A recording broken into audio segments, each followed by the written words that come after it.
Hilton brings you new ways to stay, with experiences that let you capture the glory days. Introducing the Graduate Hotels. Each inspired by local college towns, these stays are always original and never boring. Get in touch with traditions all across the country and enjoy a stay that's a class above the rest. Book at Graduate Hotels with Hilton Honors Points at Hilton.com. It's a win-win. Hilton, for the stay. Your weekend is not complete without the First Lady of New York Radio. It's the Joan Hamburg Show. Talk Radio 77 WABC. Welcome, everyone, to the Joan Hamburg Show. Straight ahead. And as you know, we do it every Sunday at 2 o'clock. And I've got a really terrific, I know I say this every week, but we do have such great guests. And this Sunday, Lesley Stahl of 60 Minutes fame, she's a remarkable person.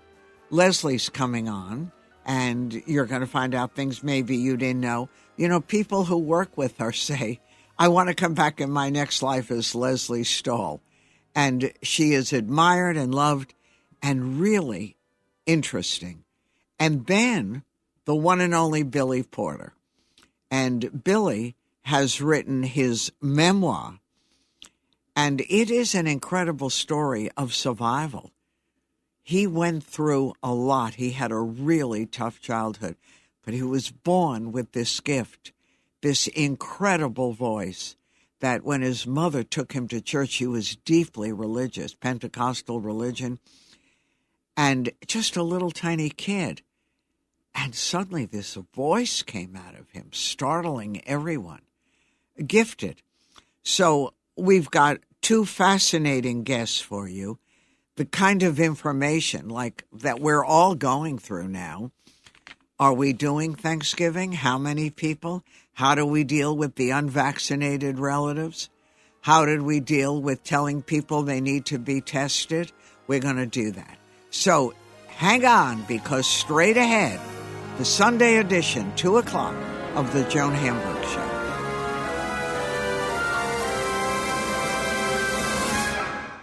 The First Lady of New York Radio, Joan Hamburg. Entertaining and informative. Talk Radio 77 WABC. I'm very happy to catch up with the one and only Lesley Stahl, one of our great journalists.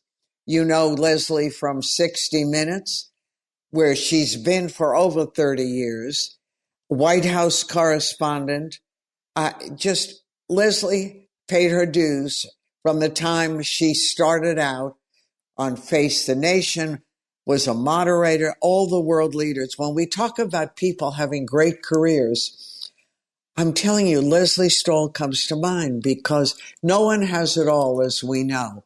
But Lesley, a fabulous career that's fascinating, a life that's beside her career, a daughter, a husband. I don't know about the dog, but she really does do it all. How are you, Lesley? I haven't talked to you in ages. I'm really good. That was one amazing introduction. Wow, you went through my life. There's nothing left. There, you know what? Knowing you, there's always something exciting left when you think about it. And when you think about it, and I forgot to mention a couple of books thrown in there for good measure, too.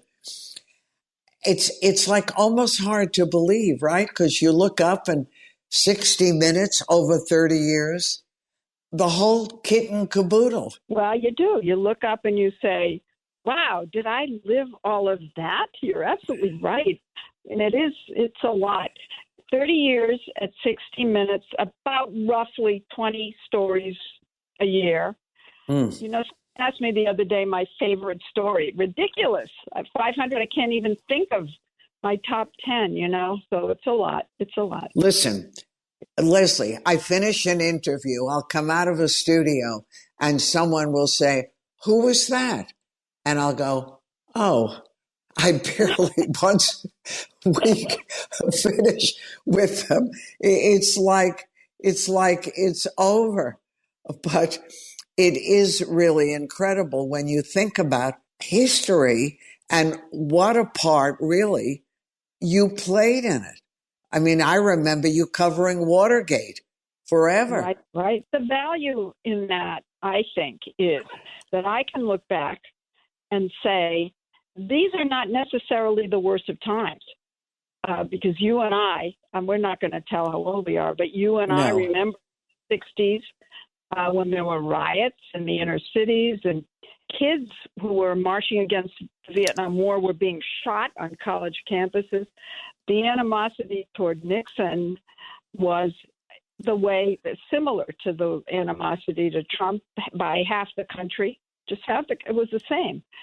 So right. You get a little perspective when you start to look back on all the things that we have seen, and it makes you a little more hopeful, because if we can come out of past upheavals, you get to think, well, we'll get our way through this moment in our lives.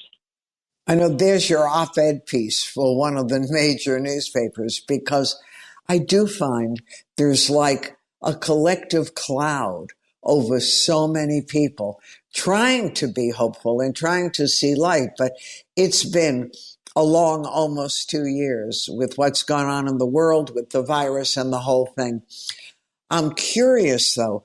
I know how competitive the whole news world is, and even shows like 60 Minutes in terms of getting the good story.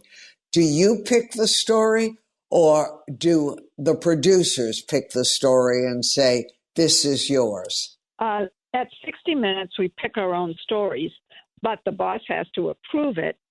And if it's the biggest story of the day or the week, everybody wants to do it.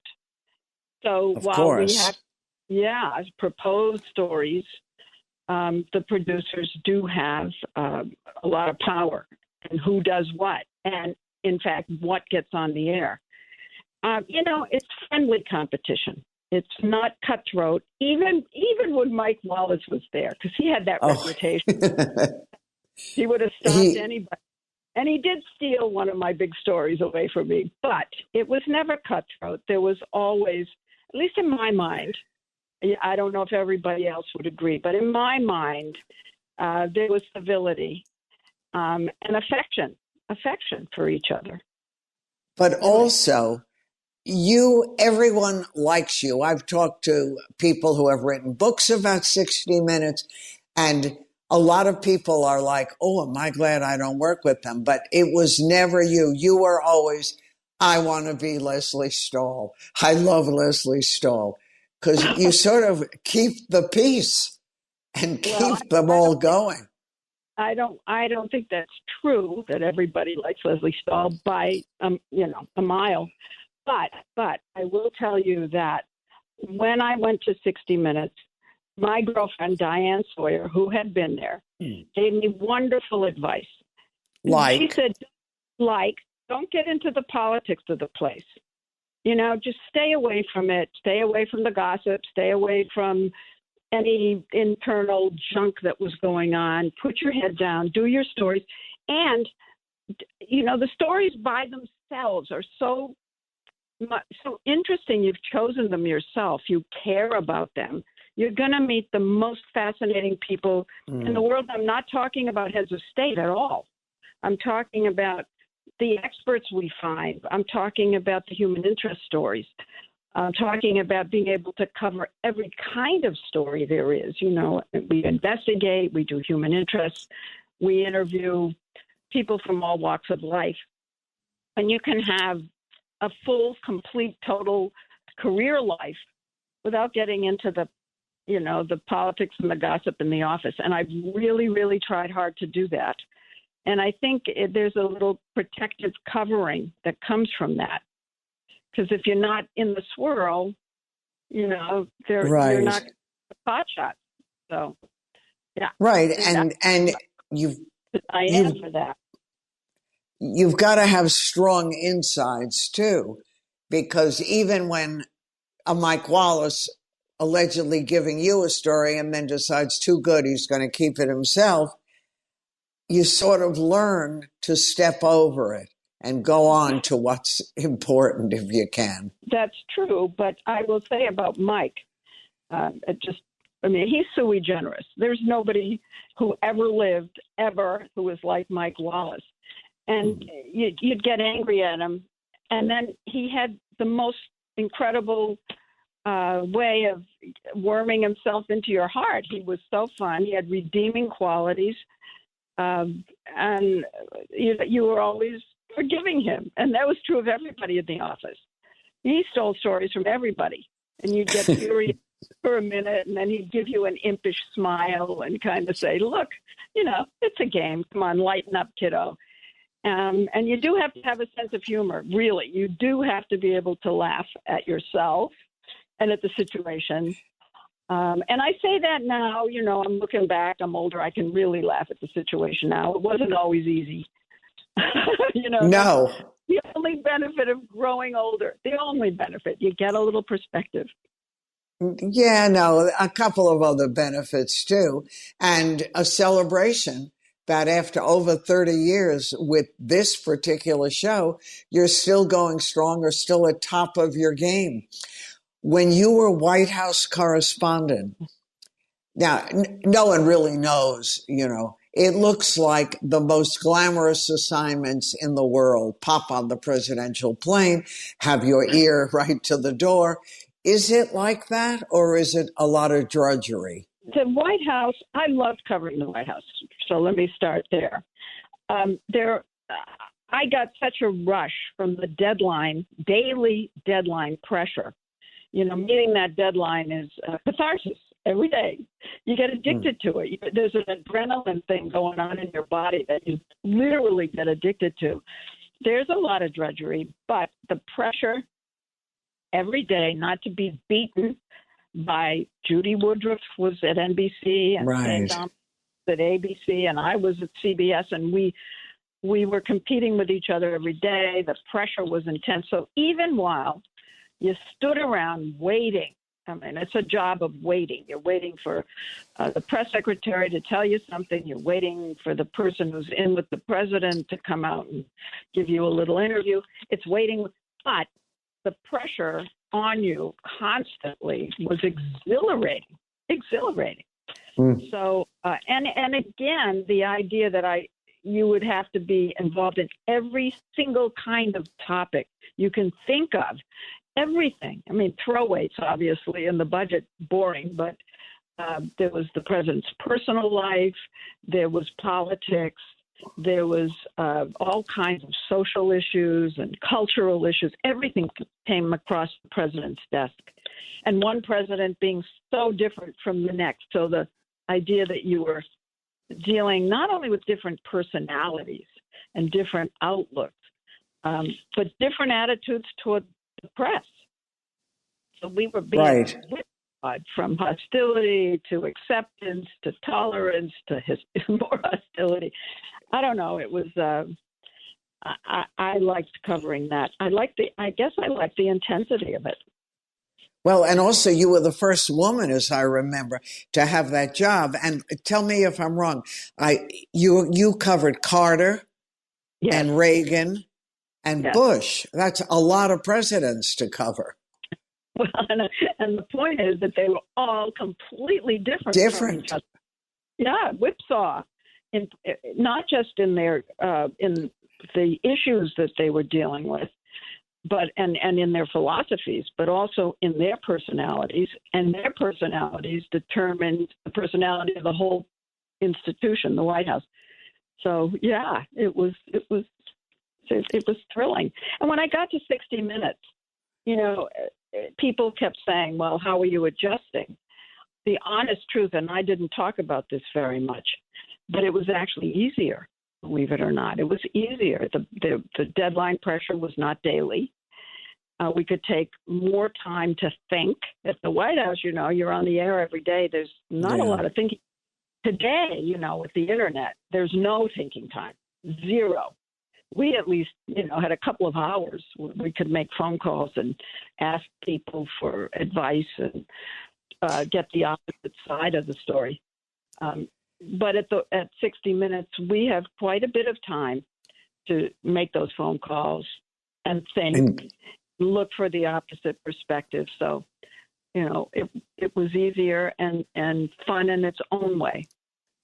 Right. And all the world leaders that you met, I often wondered when I watched you through the various, most of it, 60 Minutes, but even before, when you had Arafat, I mean, people who were names, but we never really got to see what made them tick. But you did. Was that nerve-wracking when you knew that you were on a big stage with the biggest names in the world? It's very, very, very, I don't know why, but very few people have intimidated me in my career. I always, I don't know why, I can't explain it, but very few. There was one, however, and it was an interview I did online. So we weren't in the same room. He was across the world somewhere. And there was a general, an American general, Norman Schwarzkopf. And somehow, he was a famous general. Exactly. He intimidated me from the other side of the world. I don't know what I would have done if we'd been in the same room together. So otherwise, I don't know. There's a little bit of control that a head of state or a secretary of state turns over to an interviewer. And it's kind of equalizing. That's really interesting. Yeah, they're answering your questions. And I cannot explain why Schwarzkopf had me so back on my heels, but he did. All those medals were intimidating. Yeah, they blinded me.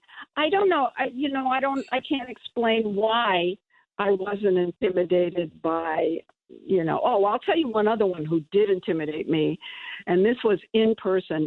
It was Margaret Thatcher. You're kidding. Why? No, she was so intelligent.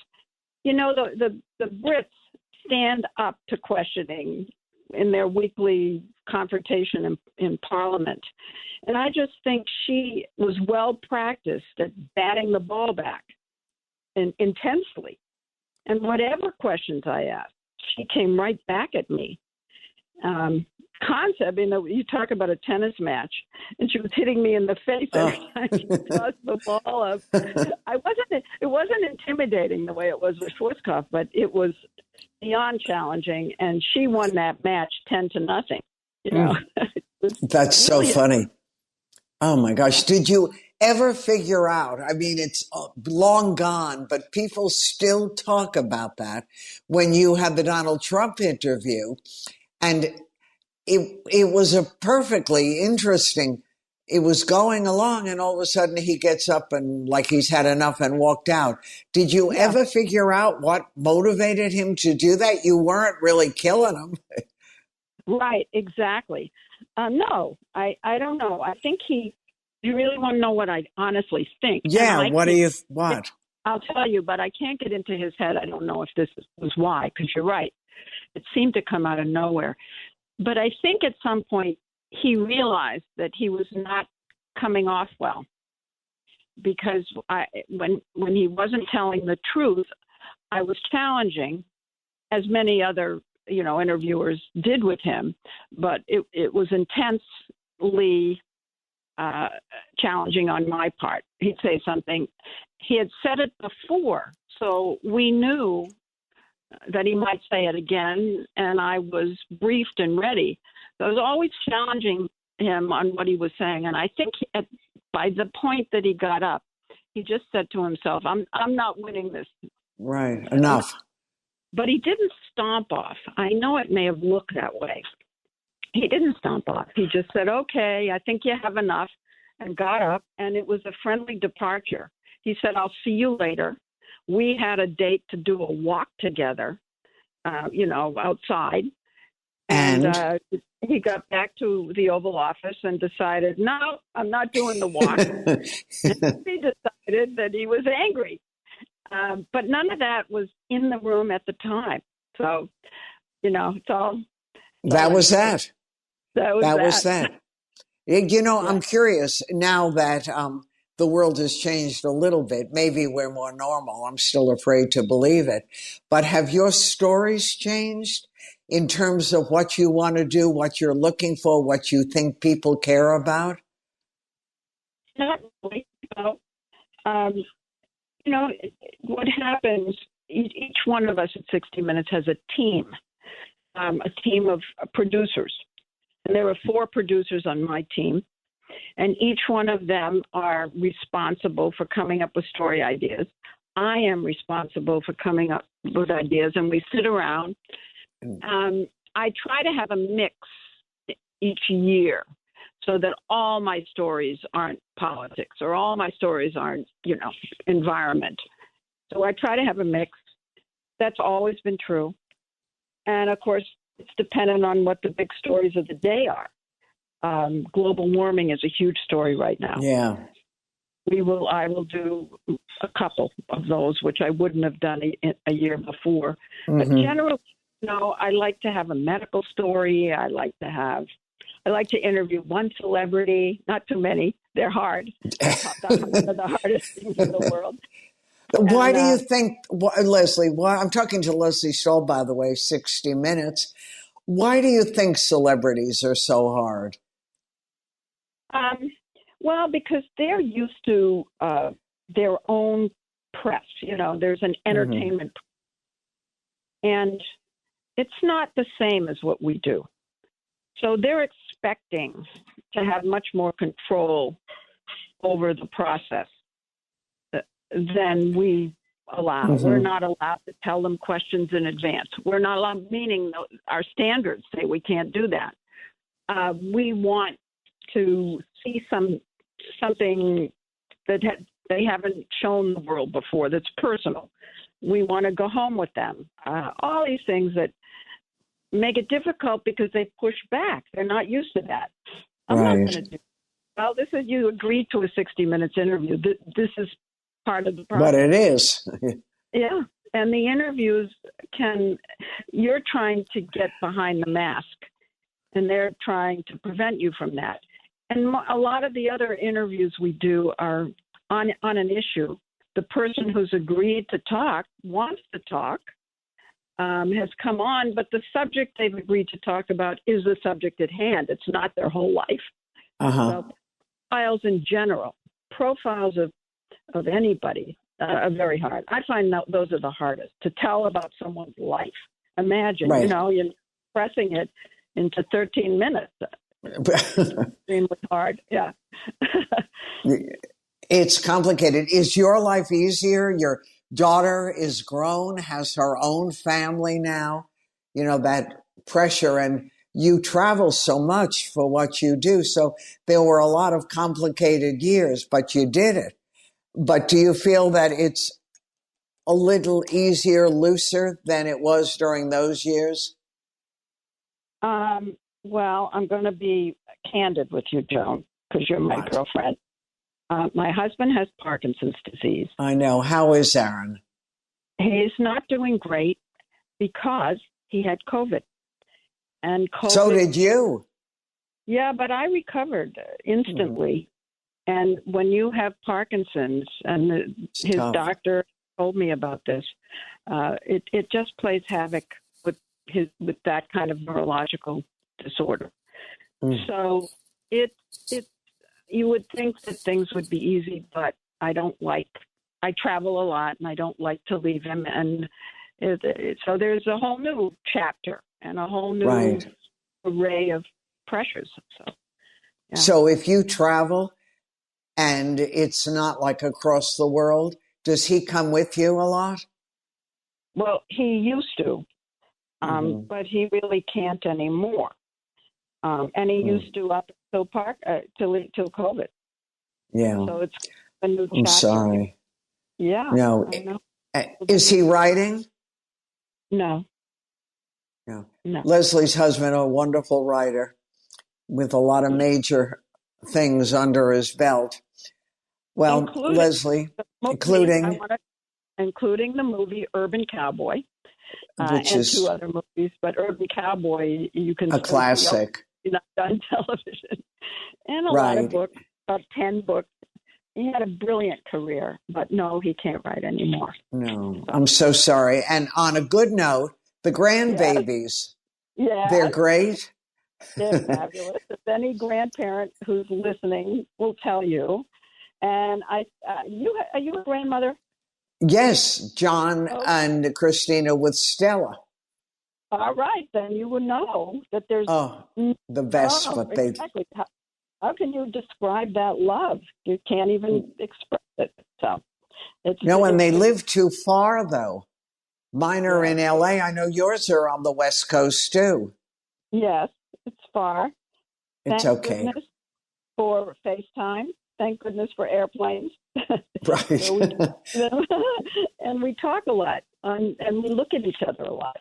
I know, that's important. Lesley, thank you. I love catching up. We'll see you every Sunday, every week. An amazing story. We're thinking of you and yours. I know. Love talking to you. Take care of yourself. Say hello to your husband, and we'll do this again. Okay. Thanks, Joan. Anytime. I'm Joan Hamburg, and you're listening to WABC. And don't forget to listen to Lesley Stahl and the incredible crew of 60 Minutes Sunday nights. I'm Joan Hamburg. Taking you behind the curtain. It's the Joan Hamburg Show. Talk Radio 77 WABC. Welcome, everyone, to the Joan Hamburg Show. And a real treat, the one, the only, Billy Porter, an actor, a singer, a director, a playwright, you name it, a dancer. I didn't want to leave that out. And, it's fascinating. I got Billy's memoir, which is only out a couple of weeks, called Unprotected, a memoir. And I sat there and I kept thinking to myself, how did this human being grow up to be this incredible Renaissance man? He had talent from the time he was just a tiny child. But how did a kid survive this kind of childhood that he had? To be a black kid, a gay kid, to deal with a very complicated family, abuse by stepfather, a church so religious there was no room in the church for someone like Billy Porter. How did this kid survive all this, come out of it, and not only become a major presence in the world of art and in so many other worlds, but whole? And Billy, thank you. The book is going to be inspirational to so many people, and it's a real survival story in every single aspect of it. But what interests me is when you finish writing this memoir, and you have already had so many successes in the theater and Kinky Boots and television everywhere, was this, even after all the success and some failure along the way, a healing process for you? It was very much a healing process. It's very much is a healing process. Healing is not linear. It's active, just as love is an action. To heal is an action. And we have to show up as individuals every day and understand that we must be active in our own healing. And, what was really significant about writing this book and about being an artist, the subtitle of the book is Healing My Trauma Through My Art. And so what I realized in the writing of this book, while simultaneously being in trauma therapy, is that my whole life has been about using my art for healing. So the short answer is yes. It has been very healing, and it continues to be healing. I'm working on the audiobook right now. I'm on chapter 15. Wow, and the more I read, the lighter I feel. To be able to have a space. We as artists are very blessed to have the space to, like I was saying before, actively work towards healing. When I think about Pray Tell and I think about Pose, Pray Tell stood in proxy. His journey stood in proxy for my own healing. His journey cracked me open and grounded me enough so that I could tell the world. And of course, that let's I was remind positive too. Billy, the audience, that was your TV series where you starred in that 3 seasons, and Pray Tell is your character. So yes. And Pray Tell is my character on Pose, and Pose is set during the AIDS crisis. And my character contracts HIV in season 1 and dies in season 3 from AIDS. And, I held on to the information of my own HIV status for 14 years. I was silent for 14 years. You never told. And it was the healing energy of Pray Tell. Shame is a silencer. And so I was living under the cloud and stuck in the quagmire of shame for the majority of my life. And the proxy of Pray Tell going through the very same thing that I have gone through in my life gave me the space to be able to no longer be silent and therefore be free. It's been very profound. And it's very profound reading it. And as I'm coming along with you with this journey, I kept saying to myself, even Billy, with this enormous gift from the time you were 3-4 years old, even before, can humans leave the past behind, even with success, even with getting through some of the worst things? But I get the feeling that you did that. That did happen to you as you continued on, which is a really rather extraordinary. Well, thank you. And I want to just say that it is continuous. It's a continuous journey. I'm in the middle of healing. I'm somewhere in the middle of it. It's not perfect. It's not totally, I don't know that we ever get to total, 100% bliss at all times, every day. But it is something that feels like healing right now to me. And I am so grateful for it. I really, really am. I'm talking to Billy Porter, and, I don't really have to introduce all of you to Billy. I'll never forget when I went to see Kinky Boots, and I remember I hadn't really read a lot about it. I went to the opening, and you just blew the place apart. Oh, thank you. It was, and I kept thinking, as a performer, what joy this character and you took over the stage, and what this meant to you, because all along the way, very few things stop you. I loved hearing your story about Jennifer Holiday when she was in Dreamgirls, and you heard that voice. I remember listening to her when she was a whole different person and thinking, I can't believe I'm hearing this coming out of a human being.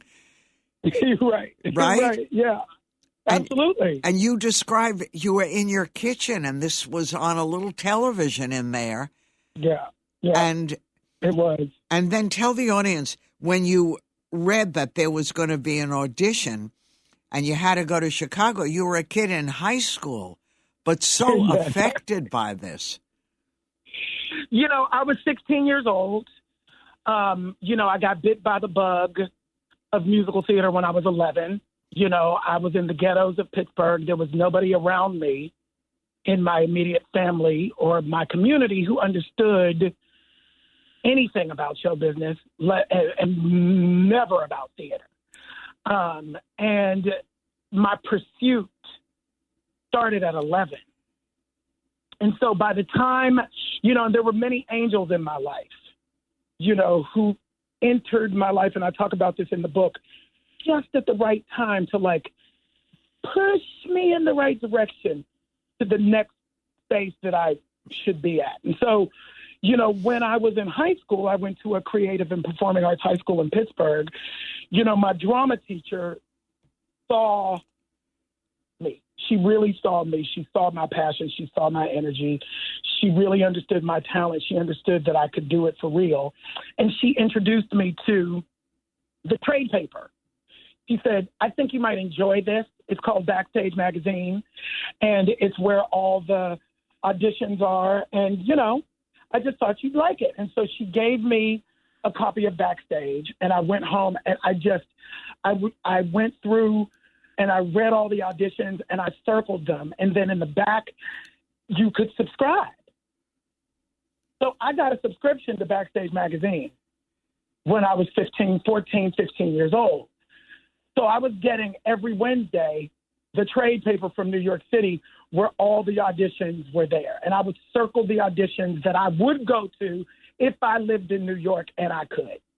That is what I call speaking life into yourself. That is, the law of attraction to me. Of course. So when I was 16 and there was an audition for Dreamgirls, and it was in Chicago, and I happened to have the Friday off from school in in Pittsburgh. I took my own money. I told my mother that I was going to a friend's house to spend the night, and I got on an Amtrak train to Chicago for 13 hours. And you were just a kid. I was 16. I got off the train. I found the building. This is before GPS. This is before any of that. Of course. I went to the audition, and I got back on a train and came back home for 13 hours before anybody knew I was missing. Right. And the audition itself was an amazing story because I learned, and I didn't know that union companies have to have auditions. Exactly. I didn't realize that, even though there was no room. So you auditioned practically to, there weren't a lot of people auditioning. It was you and two of the principals from the show. Well, the casting director and the resident director, who was also a principal in the show. And they loved you, but you were just a kid and there was no work. And you lied about your age and about high school and everything. Yeah, well, I didn't lie about high school, but I did lie about my age. I was 16 and you were supposed to be 18 to 25. And so I said I was 18. And I had a baby face, and I still have a baby face, and they were like, yeah, you're a little young. But you're extremely talented. And once they found out that I had gotten on a train and come there myself, it was Vinny Liss, casting director, very famous casting director at the time. He's no longer with us. And he looked me straight in my face and he was like, son, you're going to be just fine. You really, truly are. And so I held that in my heart, and I got on the train and came back to Pittsburgh and kept on working. Right. Despite the heartbreak that your fantasy to be in this show couldn't really happen at the moment. Yeah, I cried all the way home. I cried for 13 hours on the train all the way home. But Billy, I'm talking to Billy Porter, when all is said and done, the book now out for a month and everything, what do you think was in you that enabled you to survive really horrific things? I mean, even just the bullying from the kids in school, from your own mother not believing that her husband, your stepfather, whom you kids had adored in the beginning, was and had abused you. It was like you were alone in all of this. Well, let me correct you. Let me correct you there. Just a little slight correction. My mother always believed me. Right. But my mother was disabled. Right. So, therefore, she needed him. She didn't have any means to take care of herself. So I took myself out. I extracted myself from the family because I was old enough to take care of myself. I went away to college at 17, and I just never went back. Right. And to a wonderful college. Yes, I went to Carnegie Mellon, yes. Mm-hmm. Down the street from my house, like literally a 10-minute drive from my house. Uh-huh. But your mom was so proud and thrilled that her child got into this school and got in on a scholarship, one of the great schools, an acting program, too. Yes, and my mother has always been, I speak of her, she's very religious, Christian, and I always speak of my mother as being a true Christian, one who practices what she preaches. Uh-huh. She didn't understand me at the beginning. The Bible says that being gay is an abomination. That's the only thing that she understood. And when she was presented with a gay son, she did the work, the Christian work that was necessary to bypass her community. And that was hard. Who were actively telling her turn your back. Me. Mm-hmm. They were actively telling her to reject me. And she chose love over fear. And I am forever grateful. It has been one of my greatest gifts in my life to watch my mother evolve through her own Christianity. She evolved. And I just love that. It's fantastic. And speaking about the church, you talk about, Billy, fashion sense is incredible. And he was a chance taker. And who doesn't remember the Oscars when he was, no diva ever looked like that. It was just extraordinary. But a lot of, thank you. But Billy, you say a lot of that fashion sense and taking a chance and all that came from the church, because the church was where everyone could get all done up, fabulous hats and new suits for occasion and new clothes. And it had a big impact on you.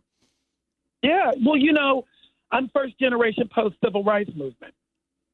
And our, we were taught that the first impression that people see of you is what you look like. So you have to dress. You have to be a credit to your race. You have to dress and look put together. And, at that time it was about suits.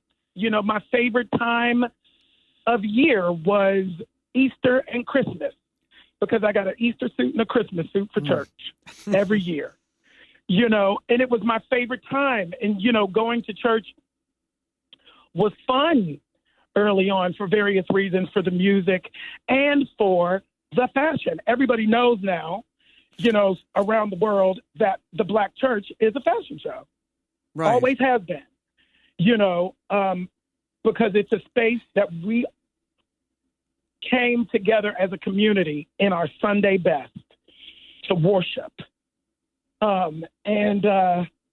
My grandmother was a seamstress, and she would make, the Vogue patterns and all those patterns that, used to exist for the ladies. And then we would get our suits purchased.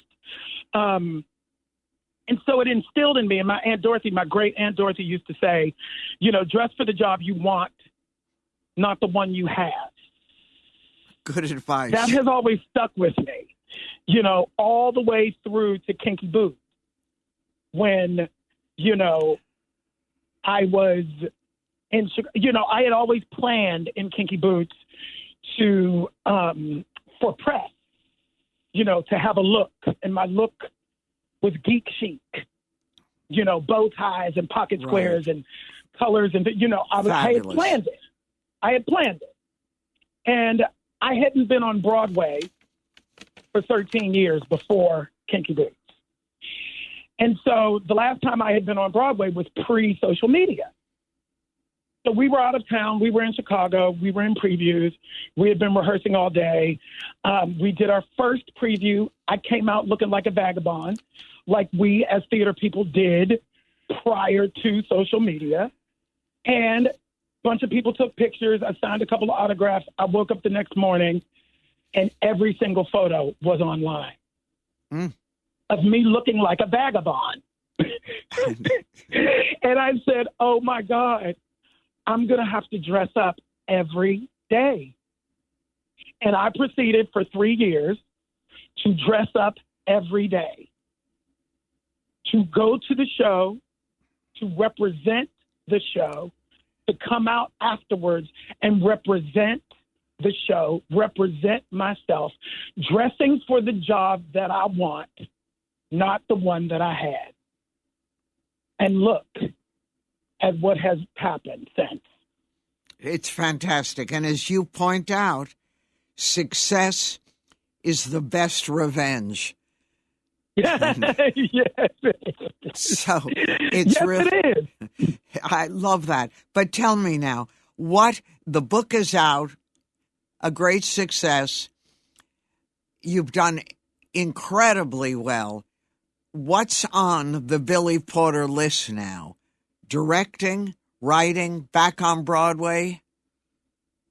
Well, I am back into the mainstream pop music industry. I just released a single called Children, and I signed an unprecedented deal with Republic Records here in America and Island Records in the UK. And so these two conglomerates are working together to make sure that I have the pop music career that I've always dreamed of. So that's happening. This summer, I directed my first feature film for Orion Pictures.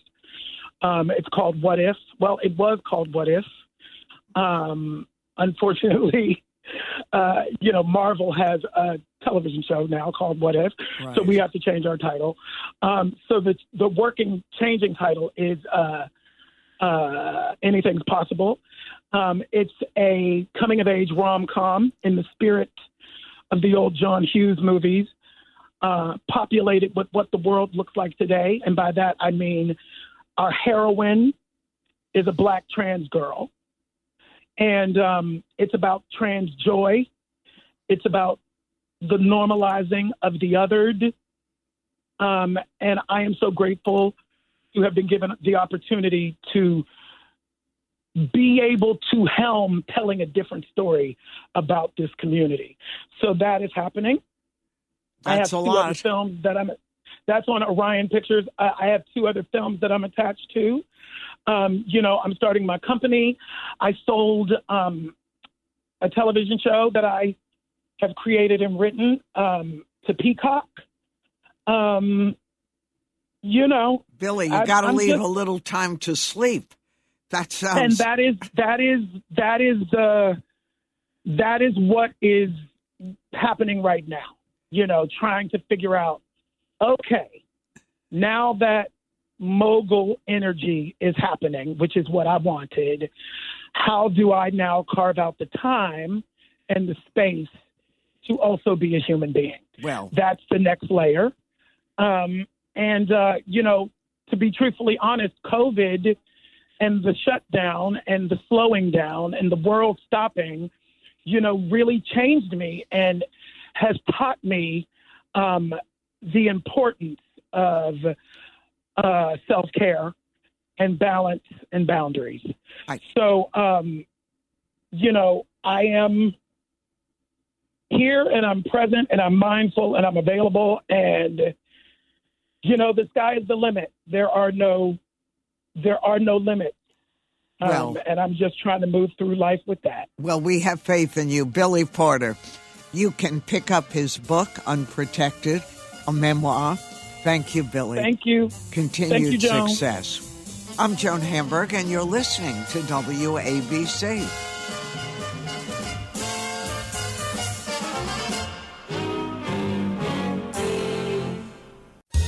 The First Lady of New York Radio. This is Ask Joan. Thanksgiving is the topic on most people's minds because we have gotten used to not doing these things. So on one hand, we want everyone to gather. We want to celebrate. We want to start the holiday season. You know, if you come into the city, I drove in to the station today, and the Christmas trees are up already with lights all the way down Park Avenue. It was really interesting. I don't remember them being up so soon. So, of course, Thanksgiving. And people are saying to us, is there a parade? Yeah, there is a parade this year. And the Christmas show is up. The Rockettes are doing their thing. So there's a lot going on. And if you're hosting Thanksgiving, I know you're concerned if there are young children who are not yet totally vaccinated, if you have friends and family who are resisting, whatever. I clipped a piece in the New York Times, I think it was November 2nd. It was titled, How to Host Thanksgiving with Unvaccinated Friends and Family. And they had a lot of experts telling us how to stay safe and keep the peace. Now, holidays alone are very complicated with keeping the peace for some families. But this year, the elephant in the room is the vaccination status and whether or not you should have a test. The latest statistics, according to the CDC, that was the beginning of November, 67.4% of people in this country have at least one COVID-19 shot.